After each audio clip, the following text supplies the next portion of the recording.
So Stimulus Solos has just been released for Call of Duty Warzone. It's fast paced and intense, putting it right up my street. I managed to pull off a nice little win and wanted to break down my playstyle, strategy and thought processes that got me there. This gameplay is entirely focused on going for the win, rather than chasing after high kills. Throughout this video you're going to see a lot of focus on positioning, ring play, as well as loadout advice. If you want to see a more in-depth, detailed breakdown of Stimulus Solos overall, check out my guide to winning this mode. The link is in the description. Now, as you've just seen, I figured the best place to start out initially would be Superstore, to pick up some loot and make my way towards a more populated area. However, that went south pretty quickly. Having a marksman rifle versus a shotgun at point blank range was not ideal. Sometimes you just can't win them all, and this is definitely a prime example. Fortunately though, I respawned instantly and wasn't at too much of a disadvantage. As I had died right at the start of the game, I was only a minute or two behind the rest of the lobby, so I decided to treat it as a hard reset. The fact that I ended up winning this match after such a poor start is definitely a testament to the fact you can turn any game around with the right mindset.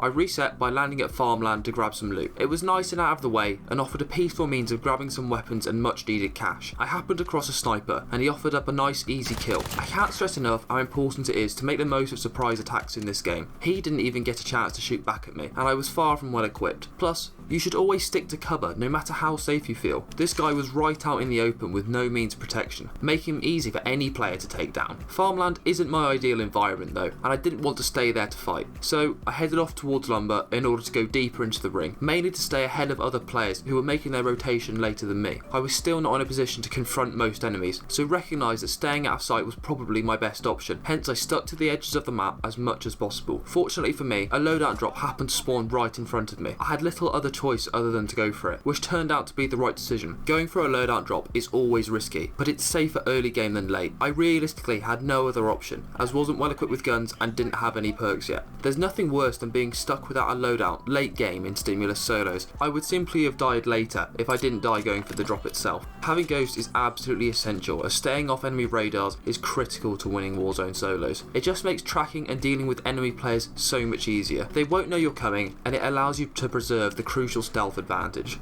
At this point I was in a nice position to start playing more aggressively and I quickly happened across a fight near bunker. Now it can be tempting to charge right in and go for kills, but I didn't know who else was watching this unsuppressed fight and didn't fancy getting picked off straight after. This is why I ran for the roof of the police station. High ground is always best in confrontations, and this is no exception. At this point it was simply a case of waiting for an enemy to reveal himself and then I could just pick up another easy kill. You'll never get an easier opportunity to kill an enemy than after they've just finished a fight. Now I didn't fancy sticking around as I knew the fight had definitely attracted some attention. I also knew that whoever I just dropped would likely be respawning, and I happened to come right across him shortly afterwards. I can only imagine his surprise as a C4 came hurtling his way. I've said it before and I'll say it again, never head back towards your point of death. You'll just run into a player like me who knows that it's so tempting to go back for your loot. That guy just wasted his respawn for this very reason. After this followed a bit of waiting around for next ring to spawn, as I was in a good position, so there wasn't really a reason for me to move anywhere else. But I prefer playing edge ring, so I headed out towards the northern border in order to come in with it, rather than waiting for players to come across me.